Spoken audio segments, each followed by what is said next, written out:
It won't let me send it, man. I'm just telling you. See, we're getting off to a really slow start. I'm on it. I'm connected. You must be a Husker. You had to go there, didn't you? Oh man, you had to go down that road there. You just ready to get into it, aren't you? Oh man. Huh? Let me bring this up. I have people commenting already. Let's see. And we are recording. So this is the Husker Nation podcast with Tommy Frazier. I'm Dan Powers. It is Sunday, and yet again, it's the aftermath from yesterday. Another fallout, another drop game for the Huskers. No, it wasn't another drop game or a fallout or anything like that. It was a game where no one in America but the people who were high on something yesterday thought Nebraska was going to win that game. You know, so even Vegas had them a 26-point underdog. 26? 26 points. Oh, I know it was at least 3, but yeah, it's 26 points underdog. So what you saw, people, was a combination of what you've been seeing all year. Slow start, slow finish. Crazy yeah. And I know people gonna say, well, at least they finished strong. They finished strong. They kept fighting. Yeah, they did keep fighting, but it was against their second and third stringers. So what would have happened if they'd have kept the starters in the whole game? I don't think Barkley played the whole fourth quarter. I don't think the quarterback played the whole fourth quarter. I don't even think he played very long in the third quarter. Yeah, so I understand there's a moral victory out there because the final score of 56-44, but I can promise you people, for the ones who watch the games and the ones who listen to the radio, it wasn't that close. It was not that close. No, I was just saying right before this, if you pull up the stats and you look at Tanner Lee threw for 399 yards, Stanley Morgan, 7 receptions, 185 yards. Spillman, 6 receptions, 96 yards. Marcus Newby, 10 tackles, 5 solo tackles. Overall, what was it? Total yards was 460-something, 469 yards, 66 yards, something like that. So if you looked at the stats, if you just read that and you didn't see the other team's stats, you thought Nebraska, you would think that Nebraska probably won this. Or played a game or lost by 1 point. Yeah. But that wasn't the case. And we can hound, we can talk, we can say this, we can say that, we can try to analyze what happened. All the analyzation is out the door right now. Okay? It's gone. Because what can you analyze when you're seeing the same stuff week in and week out? Nothing's changed. And what's most depressing, and I'm not even going to say depressed because I don't get depressed over things I can't control. So I know a lot of people moan because Nebraska loses and it ruins their whole next week. But I don't let things I can't control depress me, if that makes sense. But what's more is I'm not going to say frustrated. I just think it's just sad. It's a sad state to where you can't get guys. Coaches can't get players, and players can't get themselves to improve over the course of a year. And when I watch college football, you see the teams that aren't as talented as Nebraska improve. Yeah. And the teams that aren't as talented as Nebraska, you don't see them necessarily making the same mistakes. You might see them making different mistakes. But for the talent that Nebraska has, and they don't have, and I'm going to be the first one to say it, and I'm going to say it right here. Nebraska doesn't have the talent that people think they have, but they have good enough talent to where they can win 7, 8, 9 games in the Big Ten. That's true. I don't think they have the talent to win the Big Ten. Yeah. But they do have the talent to win 7, 8, 9 games in the Big Ten. Well, when you see what the talent Penn State had. Right. I mean, that's... And I don't necessarily think Penn State had better talent. I just thought, when you get the quarterback and you got Barkley. Yeah, and you got that tight end that was shining. But okay. Yeah. But when you look at overall, they just play. They're well coached. They play hard. Yeah. They don't make very many mistakes, and they fight the whole game. I mean, realistically, we got a quarterback. I would think that is probably good enough if he had the right. I say that as a fan, but if he had some protection. But there's zero run game. Run game. And that's. I don't care who you have back there quarterback. And I keep saying this. I'm going to say it until I can't say it anymore, until someone pull my vocal cord, my voice box out. Doesn't matter who you have quarterback if you don't run the football. Doesn't matter who you have a quarterback if you can't protect the football. Okay? Doesn't matter. And people want to look at Tanner's stats yesterday. That came late. All of that came in the second half. That came late. What did he do the first half when Penn State had their players in there? So though to me, that's why I don't pay attention to stats. And I tell people all the time, do not pay attention. Stats don't mean anything when it comes to the outcome of the game, whether you win or lose. Because there's a lot of teams who have less yardage and still win. Did you happen, not to change the subject totally, did you happen to see the high school football game out of Minnesota that happened Friday night? No, I didn't. So Friday night, there was a team, 1 minute left in the game. They were down by 17 points. Oh, I did see it, and they scored like 19 points to win the game. Yeah, they scored 19 points in the last minute of the game. Yeah, the lone touchdown pass, onside kick. Two onside kicks. I saw clips of that. It was crazy. But it just goes like the stats for that, I'm sure, were very heavily one-sided until the last minute of the game. Right. So, it just plays. I like looking at the stats. I think they're interesting. I don't think it necessarily dictates the outcome of anything. Because if you look at that game right there, you look at his stats, and he had 399 yards passing. You can say, well, geez, he had a great day. Go back and look at the first half stats, okay, when they had their starters in the game. And then go back and look at the second half when they took all the starters out and started playing the second and third string defensive backs. Oh, yeah. And defensive linemen. Then that's what you see, the difference. Yeah. So that's why I say the numbers are skewed. They are.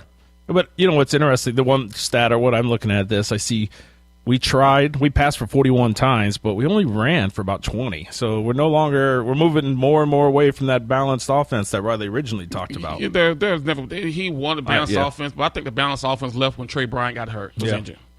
That's what they put all their eggs in one basket, and they rode that horse too much when they knew already his knees were bad. I don't get we got Bradley out there for one carry. So you run Wilbon. I don't get the Ezekiel Wilbon thing, like. It's a love connection. It's a love affair. Maybe they might have something on the running backs coach that's incriminating. It's really weird.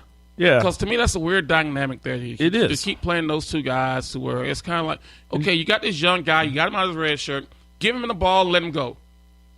Hell, he had one carry for 9 yards. That's better than the other carry. Well, Zeke had 7 carries for 12, so he didn't have a very good day. None of them did. So all I'm getting at is that if you pull them out and you're not sold on Zeke or Wilbon, then play him. Play the kid. Yeah, I think. Yeah. All right, we'll answer some of these questions in a minute. I do want to bring up so I've seen Land of TMZ and actually a couple other media sources right away picked up on one of your tweets again, and I think it's probably a worthy tweet of mentioning. But you said this DC sucks.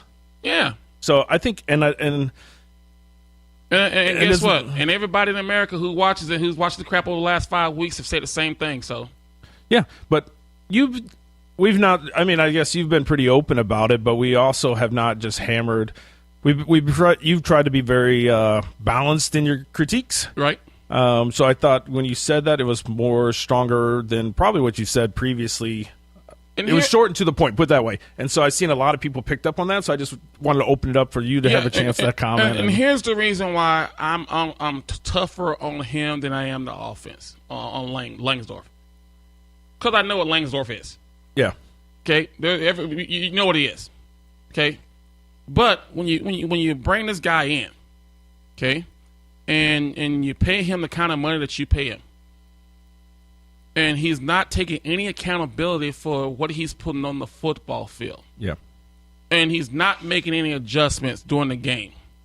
And the first play of the game, the first run play, they go for 65 yards. And it wasn't anything fancy about the run play. It was just probably inside zone. And you watch the game and you line up the same way and you're getting gashed and you're getting beat the same way you did the week before and week before. There's only one word for it. You suck as a coordinator because you're not doing your job. Yeah. You're not motivating these kids to do what you asked them to do. If you can't motivate your kids to do what you had to do, then get them off the field and put guys on the field that will get it done.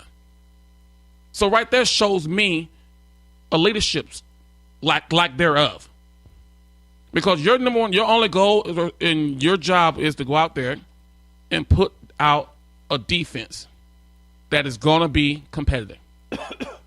And even if he was thinking about his next job, right, he would still think this is a resume builder or breaker, like the product on the field right now is still going to impact that. Right, and yes, I said it, but guess what? There's other players, former players who said it. There's other alumni who have said it. So it's not like that I'm just making this up. Yeah. Okay. But of course, by me being who I am, I say something, it comes out there. Which I don't care that it came out there because I'm just calling what I see on the field. That's all I'm doing. No one got it wrong. When I seen a couple of posting and articles about it, you were short and direct to the point about it, so I don't think anybody took it out of context necessarily. There was no context to take it out of. It was pretty straightforward, so, but I thought it was, yeah. I'm getting text right now saying thank you for saying what you did about it. There was actually a lot. I seen a lot of people. I'm right now. I'm getting text. Yeah. So it's kind of that type of deal to where, let's call a spade, a heart. There's no sugarcoating it. Okay, you're the highest paid assistant coach in Nebraska football history. I bet people right now thinking, "Hey, well, I wish we would have had Mark Banker." Ooh. Think about it. They improved last year. No, I'm not. I think they were ranked 46 last year. At least another year would be, yeah. Just think about that. Go back and look at last year's stats. I seen we were. But the big knock was that they weren't very competitive. They weren't. Well, last time I checked, they were a lot more competitive last year than they are this year on defense. And you can say, yes, a new scheme and all this stuff. And I said it from day one. We did not have the personnel to run a 3-4 defense. I said it from day one. With that being said, you still got to figure out a way to do the things that your guys can do and do it well. Well, they gotten a lot worse. You kept commenting on the rugby tackles. Rugby. How many times have you seen guys go up there and butt chests? Yeah, over and over and over. Over and over again. Even the wide receivers breaking tackles. Guys I ain't never even heard of. Yeah.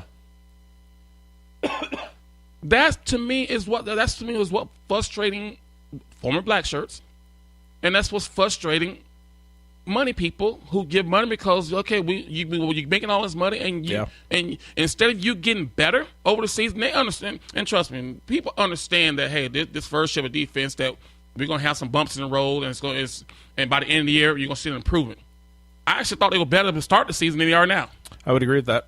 There was a little bit of shine there, like, okay, there might be something to this. But where's that shine lately? What almost 1,100 yards and over 100-some points the last 2 weeks? Yeah. There's no shine. Yeah. It's more like a blackout. Well, every Minnesota looked fantastic against us. Penn State looked fantastic against us. Yeah. I mean, even when they had their secondary and their third string out there. I think Purdue ran the ball well against us. Yeah. I think you're right. Ohio State looked outstanding against us. Minnesota in the second half looked great against us. They look so good against us. So it's like when are we going to stop making excuses about this is a first-year defense? How many schools out there who have first-year coaches and their defenses are playing well?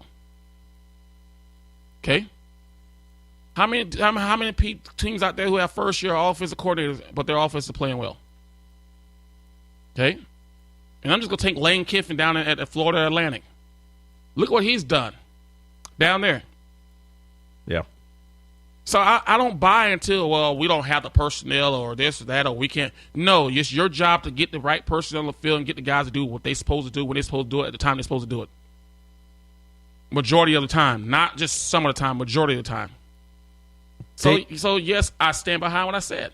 No, I like the statement. I mean, I don't think anybody here disagrees, but that's why I'm like, let's talk about it. Like, I just wanted to say it again because I agree. I think I was excited. Like, they're paying. I was excited because they opened up the checkbook. But man, that guy. They opened the checkbook for the wrong guy, Woo. And I said that from day one. I didn't think he was. I knew he wasn't the guy for this job. David Powers said, "Do you think Einkor's pushed Riley to get rid of Banker?" I don't know who pushed it. To me, that doesn't matter. All I just know that what you paying for. Yeah. If this was an investment, you're not getting a return on your investment. I think Riley's seen the writing on the wall, or total assumption, seen the writing on the wall that he might be out soon if he didn't make some changes. Like, what was on the field was not acceptable. Yeah.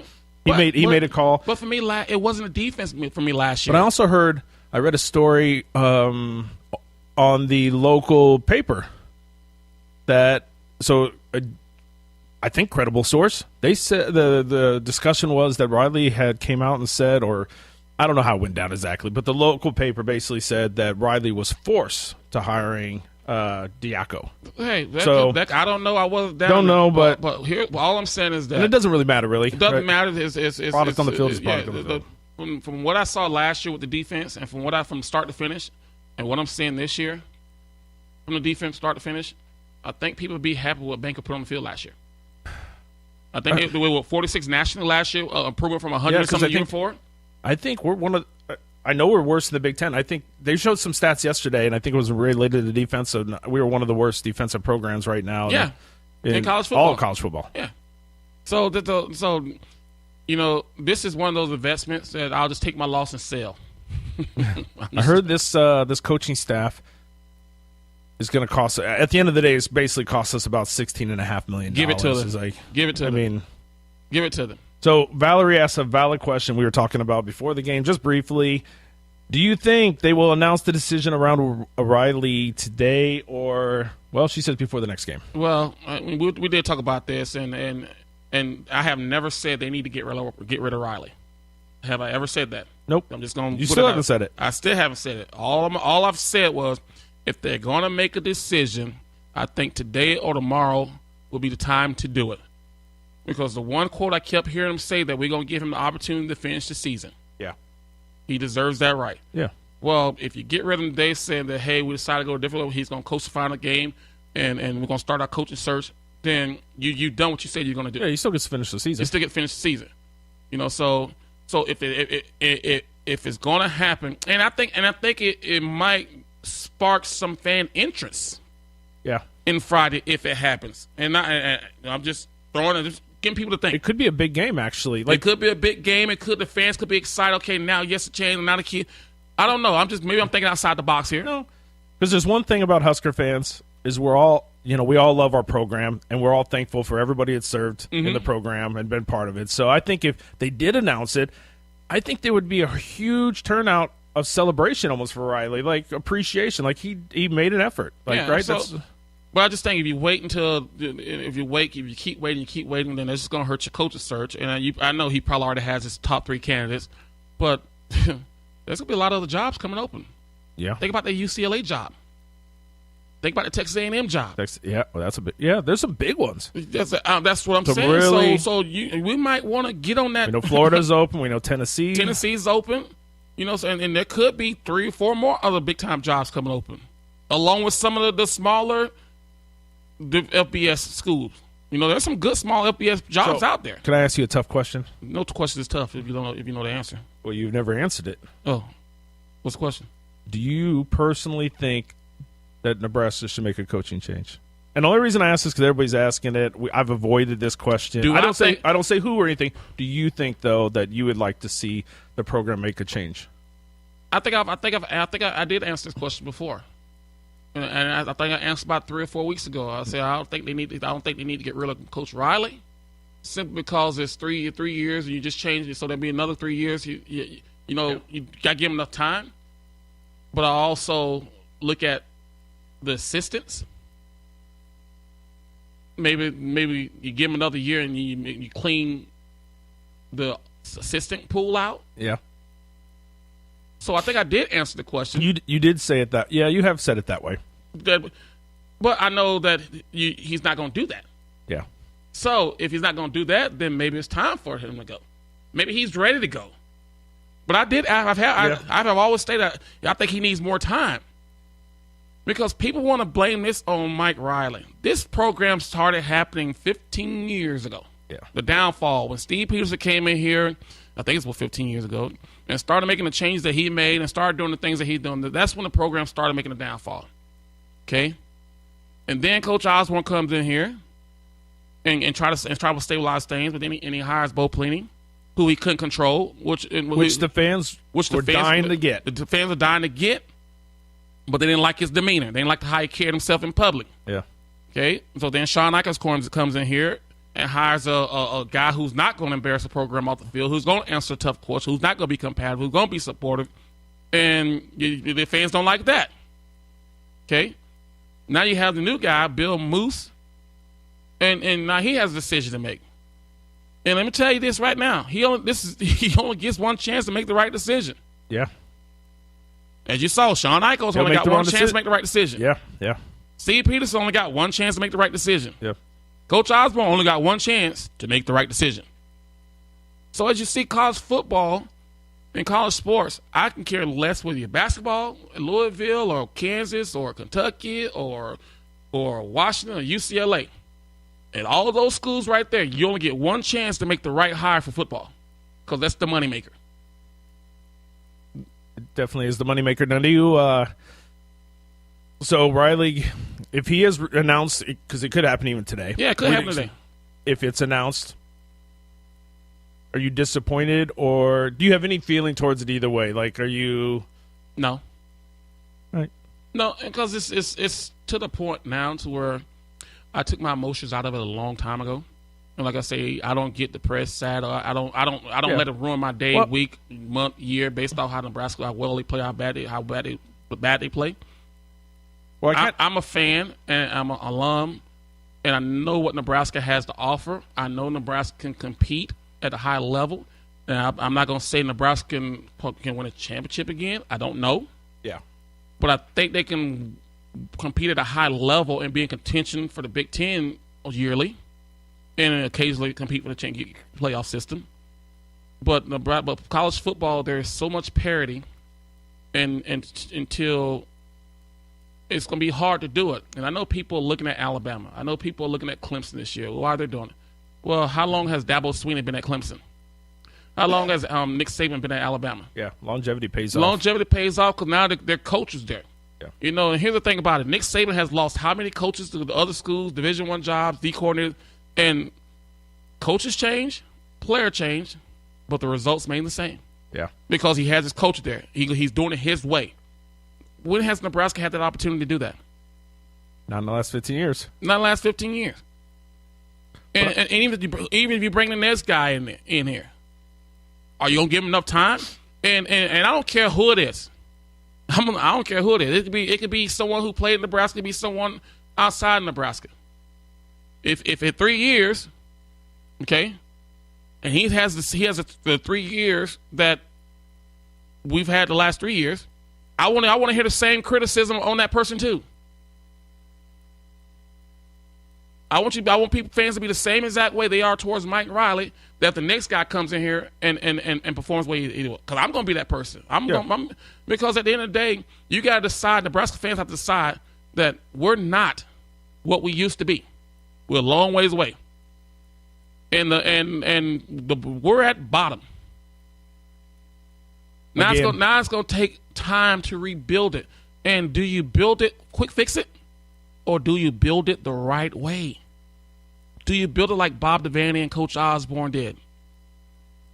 And then Bill Burns comes in here and then I started putting them financial means behind the program. Do you build it that way? Or do you say, okay, we got to build it now because we got to get committed right now. Yeah. And so do you put a Band-Aid over it and hopefully it wounds quick, or do you stitch it up? So that's all I'm going to say about that. I don't care who it is. And it could be, it could be Scott Frost. It can be Les Miles. It can be this guy. It could be that guy. If they're performing at this level 3 years, that the way this staff is performing, I want to hear the same criticism about them that you're doing about Mike Riley. I do. No one gets a bye here because the fans want to see a winning program. Yeah. Then we got to hold the next guy, whoever it is. Or it could be Mike Riley next year. I don't know. Yeah. The standard shouldn't change with whoever it is. And I want the fans to react the same way they're reacting now. If they're not meeting that standard after 3 years.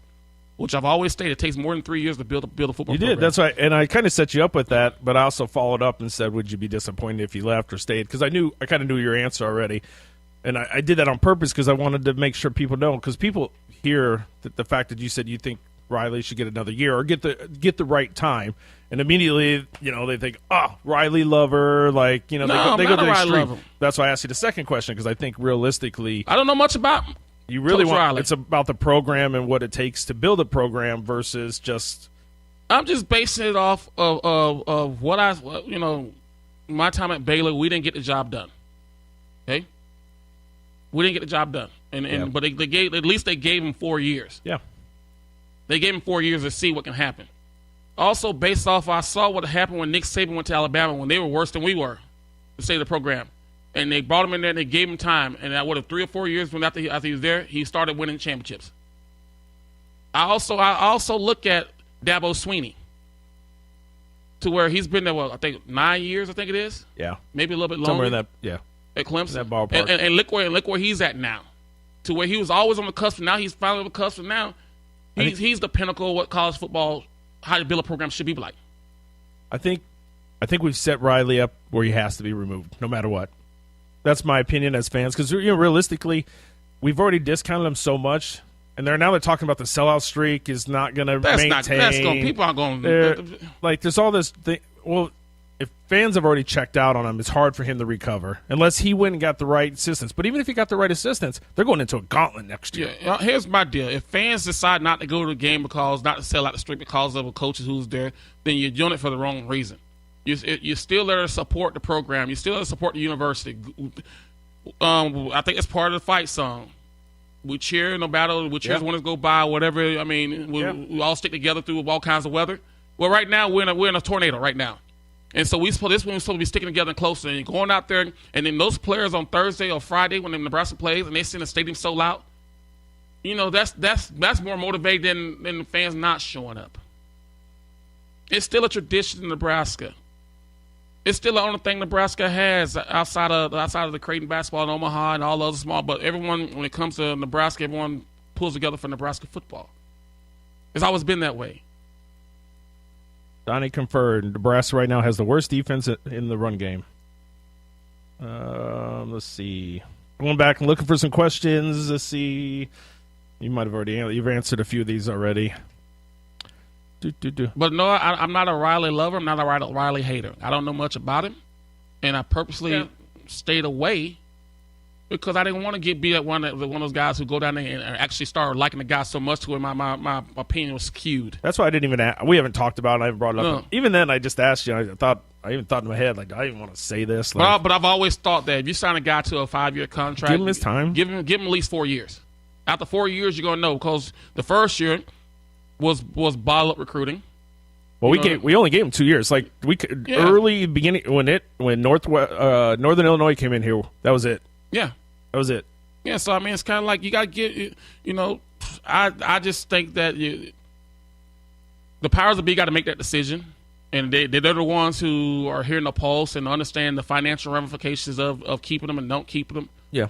But what you're doing is open up Pandora's box again to where so now you set the standard for every 3 years. You got to make a decision if it's not going the way you want it to go. So James asked a question. I've seen a couple other people comment on this too, but he says, if Riley is removed or whatever, do you think Lee transfers or enters the draft? What do you think this does? That might be the best thing for Nebraska. Could be. I wasn't sold on him from the start. I think I tweeted out yesterday to where he had a chance to run for the first down and try to force it in to Wilbon or Demarie for a short game. And I tweeted, I say, why is he afraid to run?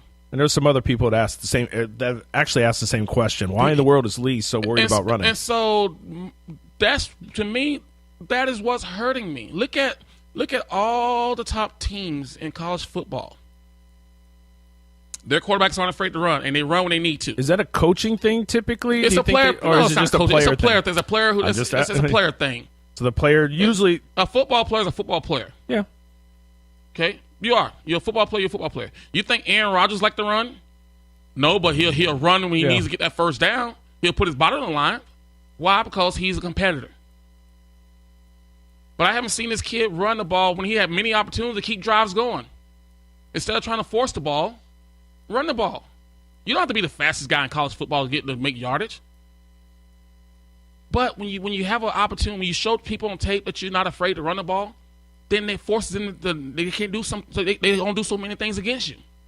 Mark asked, "Do you think Lee really has a chance of going pro?"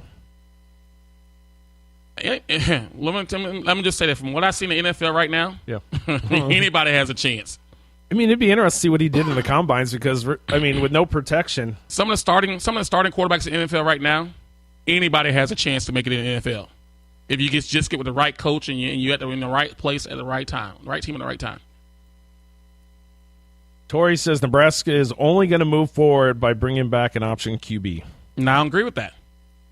I appreciate that, Corey, but I don't agree with that. I would love to see it. I know a lot of people would love to see it, but I think you need a guy who's a dual threat guy in today's age. Yeah. I agree. So like I'm not saying it needs to be a spread offense, but you need a guy who can. I go back and look at Michael Vick. He was one of my favorite. I used to love watching him, and they didn't run no spread, no spread offense. Yeah, he was up on the center, and they did stuff with him. And when he had to run, he ran. They used him. He was a runner. Yeah. So that's the type of guy I think Nebraska needs, a guy who can throw the ball down the field, but also not afraid to run the ball. And when he needs to run it, he can run it. But when you're facing a guy who's not gonna run. I hate that. He's not gonna run. So now you can pin your ears back, and let's get after him.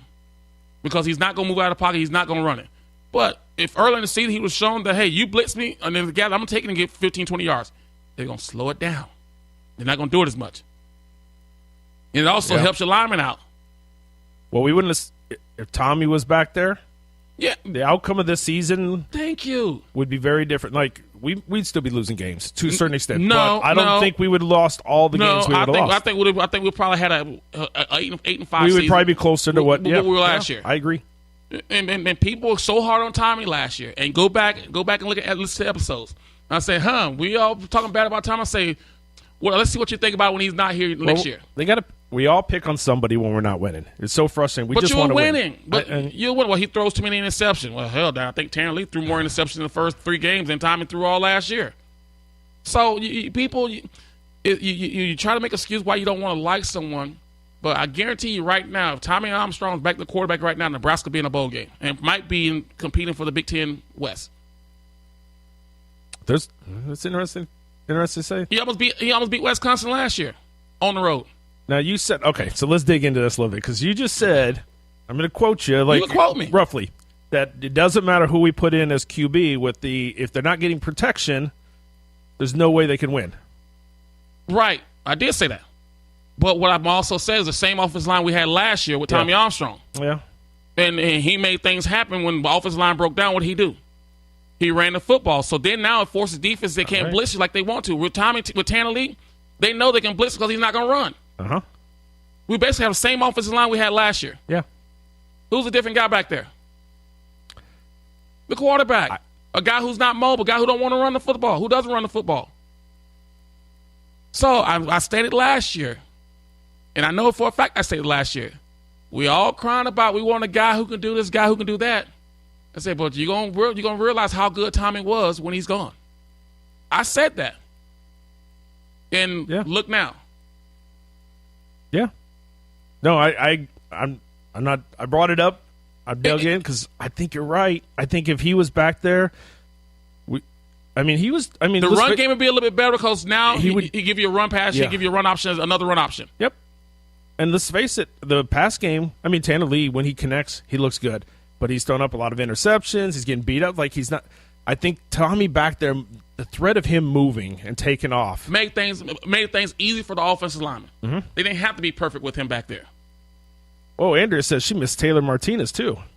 But he had that run threat though. He did his freshman. You know what, Taylor? His freshman year he was thought impressive. Be all world. That was it. He was all downhill after that. Yeah, but I'm just saying, quarterback these days, if you don't have the offensive line play. You know what's crazy about Taylor Martinez now? That guy played. Well, was he the starter for 4 years? 4 years, and no one's talking about him. No, yeah, he is completely because there's only been 3 or 4. There's only been a handful of Huskers that have actually started for 4 years. Mm-hmm. He's one of them, and he is completely forgotten. Mm-hmm. Yeah.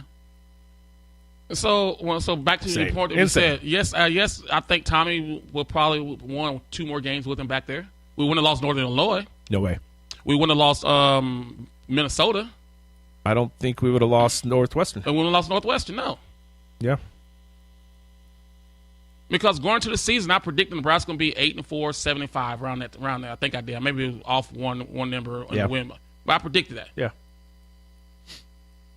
I didn't think Nebraska would win the Big Ten this year, but I thought they were going to have a winning record. Lindsay said Tommy had heart and drive, which is true. Even when they were getting beat down, he still showed a lot of heart. That guy always had a lot of heart. And then and the staff didn't even have any faith in him. That's the really probably the it didn't seem like it. It seemed like the staff really didn't. He's really not my guy, so we had to adjust our system. When you got your guy in there, look what your system's producing. We didn't have our guys on defense, but your defense ranked better last year than it is this year, and you got your guy who you felt was going to be a turnaround. You went out and fired the D-line coach. You went out and fired the defensive back coach. I mean, come on.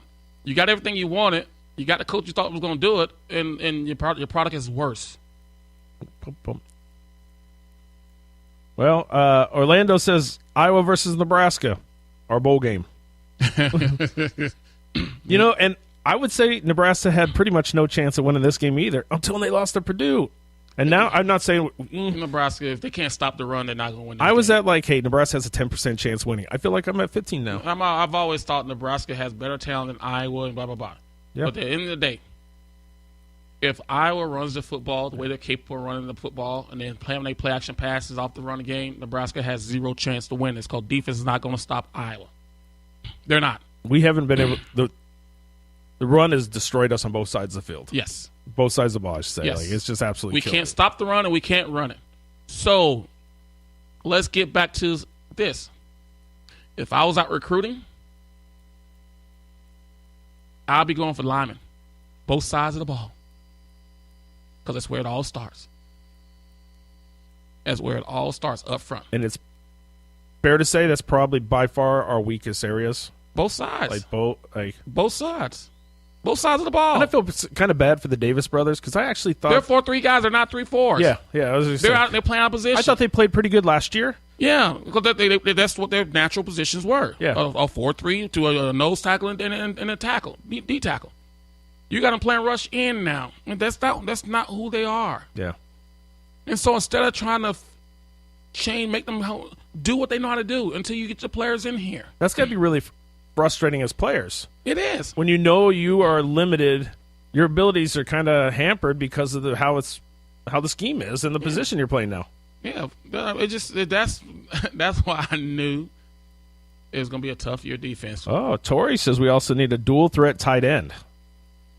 I like those guys. We don't see them very often. I don't necessarily know if you need a dual threat tight end because the way teams are using tight ends now, to where you have one who's a blocker, then you have one Noah Fant. Yeah. The Omaha South kid. I watch Iowa use him, and no knock to him, he's not a very good run blocker, but he's a great receiver. You can put him out of slot, you can put him on pass routes. So I don't think. Excuse me. I don't think your tight end needs to be a dual threat type guy because you don't find many of those in football anymore. I love seeing when the tight end's in the game and catching balls and making plays. Yes. We had a great one here that didn't get really taken advantage. We didn't leverage with Carter, but he wasn't the best blocker though. He was more of an H-back. Yeah, because he was more a guy that you can put out in the slot and get a great matchup with a linebacker on him, or you can put him in. So he was that type. But when you talk about run blocking, he wasn't the best blocker. So that's the thing about tight end position is that one to where you got to decide: do you want the tight end to be part of the passing game, or do you want the tight end to be part of the run game? Because you don't see guys. Oh yeah. I see what you're saying. You don't. And Nebraska typically, I would assume, had tight ends that are kind of geared more towards the run game. Yeah, and like our wide receivers, right? And keep in mind, I can go back even when in the 80s and 90s, Nebraska didn't have tight ends that can do both equally well. And you say, well, Johnny Mitchell. He was my but Johnny Mitchell, you look at him block and run, he didn't want no parts of that, but you get him out on routes and slide him out. Yeah. I love watching him. You go back and look at Will Washington. Couldn't catch a thing. I mean, he didn't have the best hands. But he can block. Mark Gilman, John Vedra. Mike Vedra. I mean, you go down the line. Tell me one of those guys that was dual threat. Yeah, I can't think. Yeah, you haven't really had it much.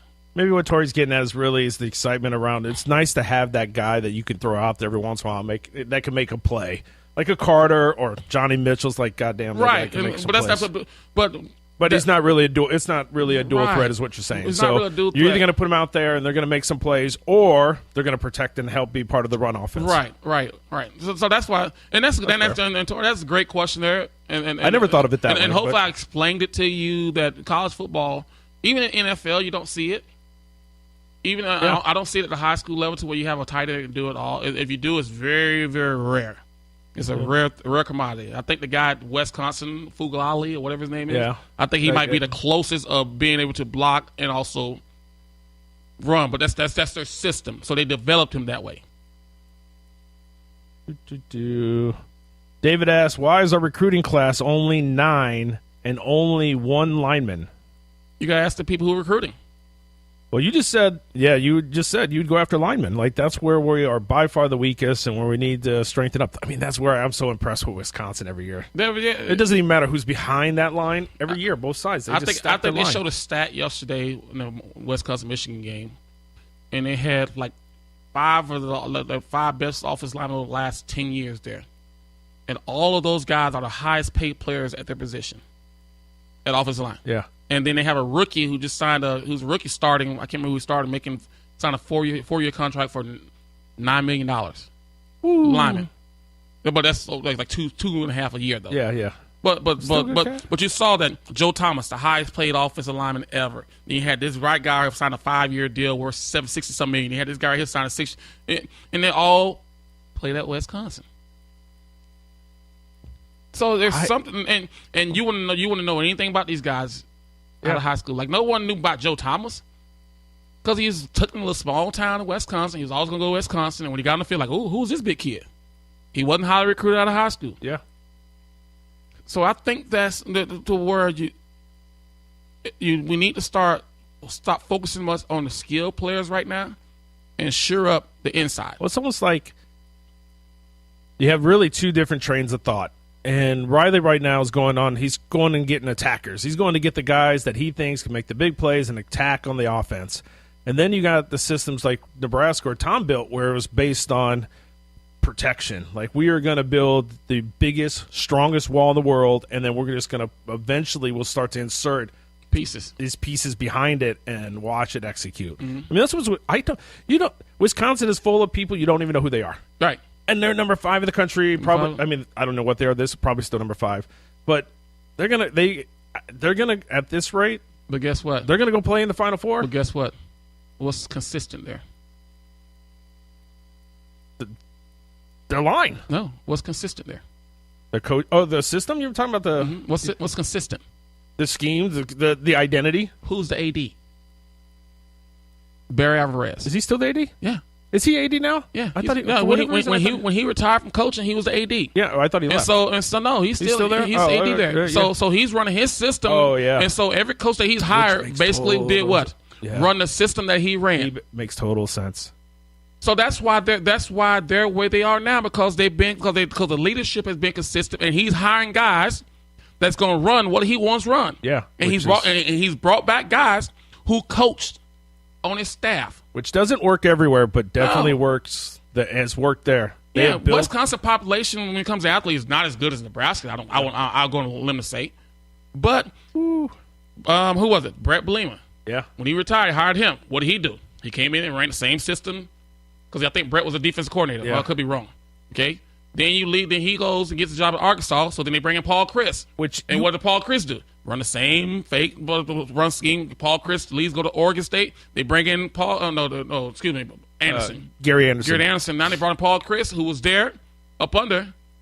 What's interesting, though, is everybody, not to say that, everybody went after these coaches thinking, hey, these coaches, there's something to it. Like, they continue to win. Win. And Gary Anderson went to Oregon State. He's no longer there. Brett was at Arkansas. Probably going to get fired this year. Yeah, probably going to get fired this year. It actually goes to show Barry how genius he is. Yeah. Like, he has a system, it is baked, and he is just inserting the people that can execute. And he doesn't need to pay guys $4 or $5 million to come coach there. Man.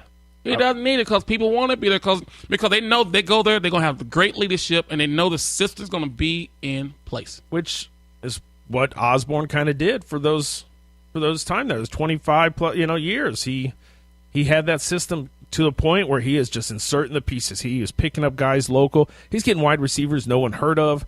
Guys that are 5'5", 5'7", playing wide receiver, the system it worked. But what goes back, and I'm going to keep hounding it. What has been consistent over 20-some years? I don't know how long did he coach at Wisconsin as a head coach? Barry? Yeah, long, like 20-some years. I don't. Yeah. And when he moved up to the AD's office, it's the same system. Yeah.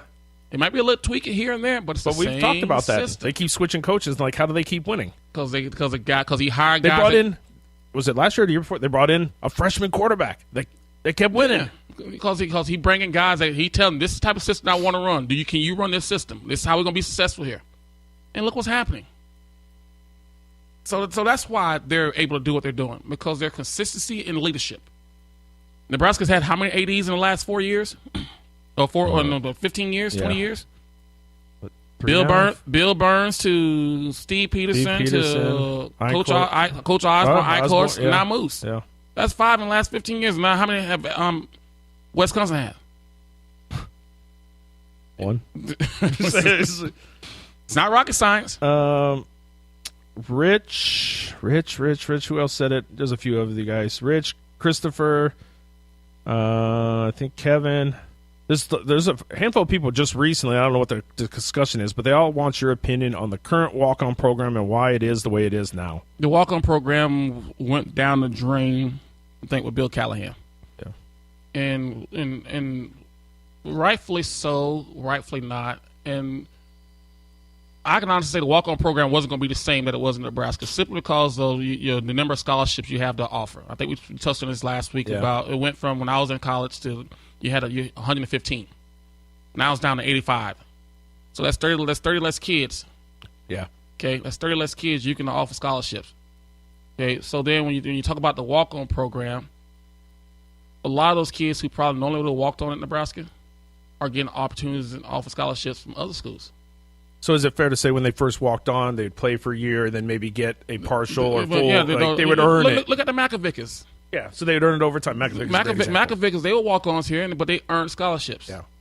So that's not able to happen. It's not able to happen as fast because you still had those 30 scholarships where you don't have to go out and sign 30 people from to fill up from outside. You can say and give them the walk-ons.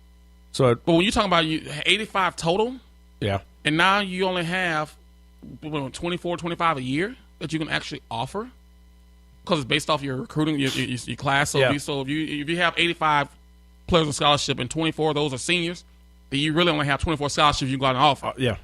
To where if you had 85 and then you add another 30 to that, some people leave, some people transfer, you have that more, so you can save a lot of those for kids walk on. So what you say, walk on here, you give you opportunity to play and you get earn a scholarship. And so then they worked for that right, and so you'd probably see a little more effort on the field, a little more passion in the game. Right. I mean, Cluster Johnson, right? Mm-hmm. His son probably could have been one of those walk-ons and earned that scholarship. He should have been, he should have been a guy who received a scholarship from Nebraska. He shouldn't have been a walk-on. He should have received a scholarship. Fair enough. He should have. We didn't even talk to him, and then instead he goes to Wyoming. He gets doing well at Wyoming. Gets his full ride to Wyoming. Those kids like that, Noah Faint, I think that's his name. They should have went out to him hard. Right. He should have went out to him hard. They let him go to Iowa. He wanted to go to Nebraska. Okay, so there's a lot of kids that they missed on in the state of Nebraska. Now there's a lot of kids in the state of Nebraska probably didn't deserve to be at Nebraska. So I know I hear a lot of people saying, "Well, there's a lot of talent. There's a lot of talent in Nebraska that we're missing." Yes, there might be a lot of talent, but at the end of the day, you got to look at that talent and say, "Is this talent better than a person? Can this talent help us win? Does it fit the system? Does it fit the system? Can it help us win?" And I'm not. And there's no knock against anybody, but each coach has the way of doing things. Well, you could see. Let's go to basketball. What about the kid who was from Nebraska, from Scottsbluff? I think it was Scottsbluff, the big lineman, the center. Yeah. And he goes someplace, but he ends up at South Dakota State somewhere up there and had like a great year last year. Well, they say Creighton missed out on, Nebraska missed out on. Hey, sometimes kids develop late. Very true. You don't know how kids going to develop when they get into your program. So all you do is make your best judgment. And has Nebraska missed out on a ton of those kids? Absolutely. Have they hit right on a lot of those kids? Absolutely. What we don't have now, we don't seem to have the same focus at least looking at the kids in state. Is that fair? Is that fair to say, or am I off? I think they've gotten better based off what I'm hearing. That's probably fair. Now, I don't think they're where they need to be, but I think that and I also think there's a junior college right across the river here that's done. That has put out many great talents very well. there, and I don't think Nebraska's hitting that hard. I don't get that either. So I think they're getting better. but I don't think they're where they need to be. Is it also fair to say, like, okay, let's go back. If you could look at Callahan, the state, there was a whole, Osborne developed a system that reached across the state. Right. And when Callahan came in, those players being developed at the high school level probably didn't fit his system nearly. Absolutely. That's safe to say. That is 100% true. So probably a good reason why we've seen some of the fallout. Yeah, that's why he went out of state, because when they evaluate talent in the state, based off what they did offensively, it didn't fit his system. And there's nothing wrong with that. And let's face it, though, Callahan, the one thing he was able to do, he was able to recruit. They pulled in some talent. I guarantee you didn't see Coach Osborne trying to go out there and get the pass that threw 50 times a game and for 5,000 yards in high school. No. Yeah. He went out and got a guy who fit his system. Yeah. It could have been local. It could have been national. But he went out and found guys that fit his system that did his offense. Now, he did, but there's also a system there to when you make sure you keep all the best offensive linemen in and you offer as many as you can, but get them walk on, and they don't have to come in right away and play. Yeah. They can learn the system, get in the weight room, learn how to do this, learn how to play the right game. And that's what he did with all his positions. Yeah. It's very rare that you saw a young guy play, a freshman or a redshirt freshman play at Nebraska, unless that person was just as good, was just that much better than everybody else. But it's very rare. 2 or 3 years, then the guy, I forgot he was even there. Well, he's doing well. Because it was a system in place. I would assume on the offensive and defensive line, too, if you got freshmen in there, they're not very good. They're not going to be developed. They're not going to have size and strength. And I'm not saying they're not very good. But that means you don't the talent that you have there is not what it's supposed to be. Yeah. If you're playing redshirt freshman at defensive line, at a power school, unless they're just that good to where it didn't matter. You better play them now, because in 2 or 3 years they're gonna be gone anyway. I mean, there's a lot of development, especially guys. A lot of men, they don't develop until the late high school, early college years. Right. Like their body's not ready to take the impact, and they put on the all that. I mean, there's a few people. Like I remember, I went to high school with Clinton Childs. Clinton was a big boy. Yeah. Like when he was a senior, he was a man amongst boys. Oh my God, he was a big boy. Yeah. But he was the one, he's one that stood out, where the rest of us were like, I grew 3 inches after high school. Right. Right. It's just a different game. So when you got freshmen playing on the line, that's probably not a good thing. Right. We had Anderson here once, and I remember he was, I think he was behind Aaron Taylor. Yeah, Eric Anderson. Yeah. Eric Anderson. Yeah, but he didn't play until his junior year. Yeah. And then he went on to play. I mean, he played for what, 4 or 5 years in the NFL. NFL, yeah. So all I'm trying to tell people, and I hear this from and it's kind of funny because I know these guys are listening, and I'm not gonna say their names, but we got former athletes, former guys that I played with, always going back and forth about, well, they need to recruit more kids from Omaha, keep all the kids and stay in Nebraska. And you got one guy say, well, they're not good as they are, and so it's kind of like it's banter back and forth, and I see it both ways. Yeah, I see it both ways. To yes, there is very good talent in Nebraska, but then people who think the talent is there is just not there. So the opportunity here is to understand what the makeup of your team is and understand what you're trying to accomplish. And first and foremost, you got to win your state. So that being said, you got to keep the best talent in your state at your university, especially when you're the University of Nebraska. Yeah. Okay, you don't have to compete with Iowa State or Iowa. You should have first dibs. You should have first dibs on all the best kids in your state. Now, I understand that other schools will come in here and, like for instance, a lot of kids who out of Millard North who seem like they had a pipeline to Iowa. A lot of guys, and they go up there and they come out here and play well versus Nebraska. So all I'm saying is that get on those kids early, because if you get on a Nebraska kid early from Nebraska and you evaluate them the right way, they're going to come there if you offer them. They're going to come and they're not going to change. You just remind me of something. It's been a couple of years, but my wife's uncle was a defensive coordinator for Northern Illinois. He's now at Rutgers, but he was at Northern Illinois. Why he was at Northern Illinois, we would talk about talent in high school play in Omaha, because they would never recruit this far. They would never come this far west into Omaha, but the door was open and they had interest. And so they were even saying, hey, we can dip our toes into a place where we could never dip our toes into before. Yeah, because Nebraska wasn't hitting it hard. No, but now, Nebraska backed off. It opened the door for other teams. Mm-hmm. So yes, there is talent, but not every top player in the state is a fit for Nebraska. Boop, boop, boop. Do you think we should keep Riley? We've already talked about this, Jeremy. Go back and watch the beginning of the show. Podcast, by the way, the podcast will be out later today. Better quality audio if you want to hear it. Although I don't think this audio is too bad. No, it's better. It's better than previous weeks. Is Abdullah still helping coach up the North High for the Vikings? Who? Amir Abdullah? Is he? No, Damon Benning's coaching up there. Yeah, Jamie just asked. I knew Benning was up there. Damon Benning's running backs coach at North High. Yeah. Where's Abdullah now? Amir is at the Detroit Lions. Oh no, I'm not thinking of Abdul Muhammad. That's what I'm thinking of. That's I think he's sorry, like Jamie. the Boys Club system, the Omaha Bears organization in Omaha. Sorry, Jamie. That's who he meant. Abdul Muhammad. Yeah. I think he's still in Omaha working with the youth in the, Omaha. I think it's the Omaha Bears. I could be wrong, but he's still around here though. But he's with the Boys and Girls Club. I think he's still like one of the program directors for Boys and Girls Club in North Omaha. Your 95. 94. His last year was 94. And then 95. He injured and he started help coaching or did something. That was his last year. He had graduated and he came out to be a graduate assistant. Is that what it was? Yeah, a student, some graduate assistant. Yeah, but his last year was I think it was 94. Yeah, I remember 94 was the last year he played. I didn't remember why. That was his senior year. That was senior year. I remember. So 94 must have been the year you guys played in Iowa State and had a really close game. Or was it? No, that was 90. No, was that 93? That was 92 when we lost there. There was a game. Yeah. Because I didn't play that game. I didn't play that game it wasn't a loss. You guys won, but it was really close. And I back at the end zone, diving for it. That was when I was out with blood clots. That's the game I remember from Abdul.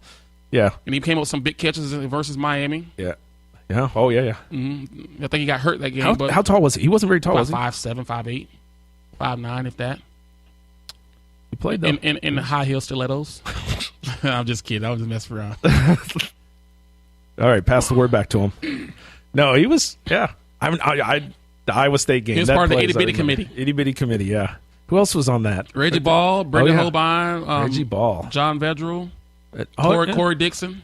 Oh yeah, Corey Dixon. Yeah. Man, Corey Dixon could. He did. Did he do kickoff or just punt? He did both. He did both. Yeah. And was a receiver. I remember him doing kickoff and punt returns, or returns, I should say. No, he was the one they called the punt return back against Florida State when they said clipping. It was him. I thought it was him. Yeah, I thought that was him. He's probably one of the handful of guys that can actually run with Florida State on that field. That was we should one of these days, maybe after the season. We only got a game left. One game left. It's not like we got a bowl game. We should talk about the 90. What game was that? With 94, was it the Fiesta Bowl you played Florida State? Orange Bowl.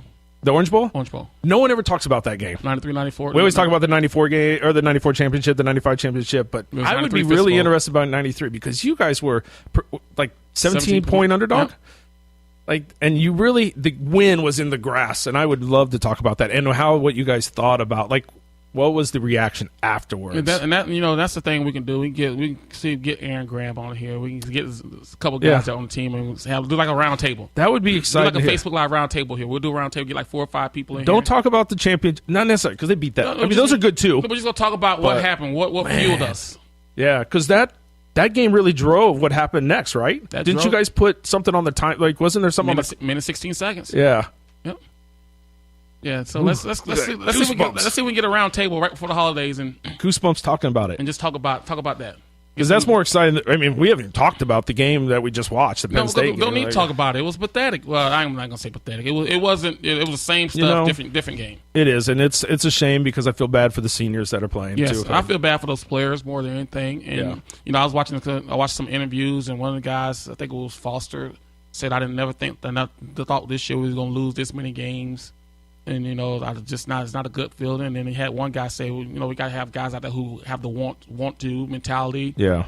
And it just shows you that the state of the mind they're trying. You can tell they're trying. They just for some reason just can't get it done. And realistic, it's also it would be great to know, but we probably never know. We really don't know what's happening behind closed doors down there. No, and I don't want to know what's happening behind closed doors. Well, that's what makes what I do and what we do better because we don't. Our minds aren't skewed. All we're doing is judging what we see on Saturday when ABC or Fox Sports 1 comes up. That's where our analysis comes from. I love that you say that because I think so many people are just so caught up on the Riley thing and blaming Riley for this, and I think we've never came at it from like this is a Riley thing. We're just looking at the product on the field and saying here's what's going on the field. We have no idea what's going on in Riley's head. I don't go down there. I haven't been down there. I don't go in meeting rooms. I don't go at practice or anything. So all my opinions that I say and all the statements I make is based on what I see on Saturday on game days. You know, I've even had people say, you don't go down to spring game. I didn't go. I think I went to the spring game, but I didn't. I think stayed for a quarter and went back outside and hung out with some guys. But other than that, didn't go to one fall practice. Yeah. No, because people say, I say no, because I'm going to make my judgment based on what I see on the product I see on the field. Exton. My brother Exton got on. Hey, Exton. All right. We gone a little late, and we didn't talk. These guys are all talking about coaching and everything, but somebody asked one question. We'll end with this. Jamie Dougal. And he really didn't ask the question, but he brought up your Florida run. Let's face it, that's really where that is like everybody thinks that's the key run, the key play that made Tommy Frazier. Like everybody looks back to that, but whenever we talk about your favorite plays, that's not even you've never even talked about that. No. I don't even know what my question is. What do you think of the run, or how did you feel after run, or did you even think about that run as any different than any other play? No, and people thought that when you play the game of football. And I don't mean to take away from what happened. You're not, and I tell people this all the time. Is there a react motion moment to where I was just out there playing the game? You just kept moving. That's what you're taught to do. That's what you're told to do when you first pick up the football and you start. And you never keep your legs going, keep moving. You never know what can happen. Yeah. To me, fans, yes, I'd appreciate. They think that's the greatest play that I ever had. That sums up. But I think that play summed up our year. Yeah. About all the shots we was taking, and we still accomplished our main goal. And on that play, I was taking shots, breaking tackles, and sometimes you can go back and look. Sometimes they weren't even tackling; they were trying to steal a ball. But the ultimate goal was I made it to the end zone. I actually think that. So here's my take. I think that play actually showed how defeated Florida was at that point. Yeah. And I think you actually, I think it was previous to that. God, I got to go back and watch some of the highlights. There was a run. You had a more impressive run. It wasn't for the touchdown. I don't think it was for a touchdown, and it was shorter, but you had a more impressive run earlier in the game. Like a fourth and 1, third or something, it was, a quarterback draw type deal. Yeah. Yeah. And I stumbled like on the 30-yard, 20-yard line. It was still it was an impressive run. Like, I don't remember how many tackles, and I don't remember how far. Man, I got to go back and look at the highlights. But in my mind, there was a much more impressive run earlier in the game by you, where you ran with the run was still impressive, but it just seemed like it just showed how much superior Nebraska was at that point. You're right, the whole year, and it just showed that they got punched in the mouth and they were defeated at that point. And did you play? How far did you play that whole game? Yeah, I played. Did you and Brooks switch? No, we came in for a series early in the game, but then I think I played all the way to the start of the fourth quarter. Okay, I think my last series was when Lawrence scored I scored a touchdown, and I think it was like 10 minutes left in the fourth quarter. And that's when Brooke came in. I think Brooke scored the official last touchdown that year. Then Matt Turman came in the last drive and nailed the ball down at like 2-yard line. Oh, Matt didn't get a score? No, well, Coach Osborne didn't run the score up because he could have did a quarterback. Yeah, that's fair enough. But he took a knee there because the game. Yeah, but Brooke, I think Brooke played probably 10 minutes of the fourth quarter. But he also played like a series early in the game too. And when it was now we're really dragging on, but in the Miami game, it was kind of the opposite because that was your first game back. I started the first quarter, and then Brooke played the second and third quarter. Then you came in. That was your first game rec, wasn't it? Yep, my first game back. You were gone for how many games were you gone for total? Like 8? 9, 8. Yeah. 8. Yeah. Yeah, you would bring up those memories, wouldn't you? Was that? Oh, dude, you came back and won a game. I didn't win a game. I mean, I didn't win a game. No, you're the Nebraska won a game. You helped participate. Everybody was in the right. We had everything right. It was interesting because it seemed like Nebraska was playing tough, and there was just Nebraska had one thing that Miami didn't, and they had the opportunity to bring in a spark. Whether it was you or Brooke, right? They could switch that out and change the game up and potentially introduce a spark of new life or energy. Yeah, Coach Osborne had a feel for that. That's what's good about. That's what made him great. That he knew how to bring that spark out of his team. Yeah, it's just man. Like, if you dig into those games and not just watch them, to think about what Osborne could have been thinking or what he was doing and how he did those things, and so impressive. Yeah, he was a master at that stuff, which is why his career was the way it was. And knew how to place Schlesinger at the right time and that draw. He set everything up. Everything was we are going along. Everything and I was able to be in the meeting room with him for 4 years. So when I was on the football field, out there calling plays or play come in, he was always running things to set up something later. That's where his mind was. So his game plan was so well planned and designed to where he'll run a play versus a formation and we'll have some success. But then he's always thinking about, when I come back to that play, this guy here is doing this, so we're gonna run the same action, we'll do this. Yeah. And so that's why his play action passing game, we always throw the ball deep down the middle. Yeah. We didn't start the game that way. It was always run, get guys come up. Then you're like, okay, let's run a little drag off, see how that happens. And those guys start coming up and say, now let's take a post on them. Run the same action, but take a post on because they're cheating. But see, that's the way he saw the game. But when you did it for as long as he did, yeah, you already know what you want to do. And there was times where teams got the best of him. Yeah. Yeah. But I bet he learned every time. What was almost 80% of the time he got the best of them? Oh, man. So impressive. Was it 255 victories? Is that what it was? Something like that. It could be close. I mean, 40 losses in his career. It's insane how just watching how the games would unfold and how he'd bring players in and out and just unleash havoc when he wanted to, or was able to put the chess pieces. Like, it was just and I honestly believe he's probably a better coach his last 3 or 4 years coaching than he was his first 15. Yeah, he got better as he got older. That's think about that. I mean, his best run came his last 4 years. You're right. I mean, and it usually isn't quite that way. Usually, the coaches get tired and they get older, they get tired. But he worked hard in his last 4 years. Then he always worked hard. But yeah, just go back and look at it when his start to finish. His best 5 year span was his last 5 years. His vision of the game of the field must have just been. It's just crazy. What is 60-3 in 5 years? Yeah, something like that. Yeah. Oh yeah. Yeah. 3 championships, should have been 4. Should possibly could have been 5. But no. We'll drag this other. So we're going to say, I want to talk about that. The round table. The final state. We'll do the round table. But it'd be interesting what the outcome of the next couple of years would have been if you guys would have won that game. Right. Because, I mean, I think it would have been the same because the simple fact with the guys that we had on the team, we want to be the best. You guys did, but yeah. But that's another show. All right. So anyway, thanks for everybody for listening. What did I miss? It's 11-11, make a wish. Somebody said, Jeremy? Jeremy said, oh, I missed the Big 8. I missed the old Big 8. I think a lot of us do, man. It was fun times back then. Yeah, it's fun times. It's conference things. The whole landscape of college football is going to change here. There's just so much money wrapped around everything now. It's just a total different game. It's money game now. I mean, you're going to be looking inside of quarterback football helmets. You're going to be. I mean, they're going to have cameras in these guys. Yeah, don't be surprised you don't see Oklahoma join the Pac-12, Pac-10. It's interesting. Yeah, in about 10 years. I'm just throwing it out there. I actually think Oklahoma should make a move. I think they are. I don't understand why they not to drag this. I don't understand why they haven't made the move. They always feel like they're the stepson to Texas, and they allow Texas to kind of. Oklahoma's a powerhouse. Who has their own TV network? I know, but Oklahoma and which conference doesn't have one?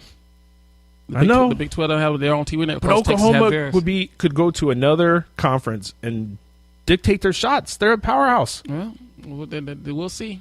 And I see a lot of people talking about Stoops coming here. I love to see that. Stoops has already said he was retired. I love to see that. Why would he come here when he's still making his $8 million, being a special assistant to the He might be bored. President? He might be bored. Done playing golf. You pay me $7 million just to be a special assistant. I'll never get bored. Bring Stoops, Les Miles on defense. Hey, you never know. Until next week, though. All right. So happy Gobble Day to everyone out there. Oh yeah. Turkey. So when are we recording? We record next Sunday? Yeah, still next Sunday. Yeah, we'll keep it consistent. I'm good with that. That's one thing we all say: consistency. Yeah. So game on Friday, turkey on Thursday, sleep on Saturday. We'll be back 10 a.m. Sunday morning. Is there any good games Saturday? You got the Egg Bowl. You got the Iron Bowl, the Alabama Auburn this week. This is some of the big. Yeah. Ohio State, Michigan State, I think is this week, isn't it? Let me ask you one more question, and then we're going to end on whatever you say here. So, what do you think about the SEC playing these FCS schools? I think everyone's talking about Wisconsin's strength of schedule. Yeah, they're forgetting the Pac-10, the Big Ten plays 9 conference games. Yeah, the SEC only plays 8, and we're adding one next year, right? I don't know if you're adding one. I think we're adding one next year. Aren't we going to play 10? No. Yeah, they're adding. They play 8 now, or they play 10 in the Big Ten? They play 8 now. And they're adding one next year. They play 9. Right? I think they play 9. Nebraska's what, 3 and 5. Man, if you guys know, this year in the Big Ten. Quote me if I'm wrong. 3 and 5, and they play one more. They got one more. So yeah. I'm pretty sure we're playing one more next year. Are they adding a Big 10 game? It'd be tough with the non-conference schedule. They're cutting out one of the non-conference games. I thought. Man, you guys. I know they had to stop playing like the smaller. Yeah. Because that's why I think they have Colorado and. I think they're stuck at 9. They play 9. They're trying to get every other conference to play 9 conference games. They're adding 9. They're going to have 9. Yeah, so they're adding 9 games. It's only a 12 game schedule. Gotcha. So they leave 3 for. All right. So they're playing. Yeah, they're playing 9. Yeah. All right. So you didn't answer my question though. What was your question? What do you think about the SEC? I think it's dumb. I think they can do that because they only have 8 conference games. But do you think the way they position it late in the season? I think they need, if they're gonna play those teams, play them early in the season, and then you play your conference after that. I don't think you should have a break in between conference to play a tune-up game before your biggest game. Because even Auburn did it yesterday. They played Monroe. They all did. Alabama did it. Alabama did it. Florida did it. I mean, South Carolina. I think South Carolina did it. I mean, once your conference starts, you should be playing up for conference games. Yeah. But that's the SEC. That's the big boy. Just wanted to see what your thoughts are. Cheating bastards. Yeah. They get away. They make their own rules. Yep. Sets them up to be very well equipped for the last few weeks. I mean, it's basically a bye week for them. It's a bye week. Yeah. It's a rest week. Cheating bastard. All right. Till next week. Yep. Happy Thanksgiving, everyone. All right.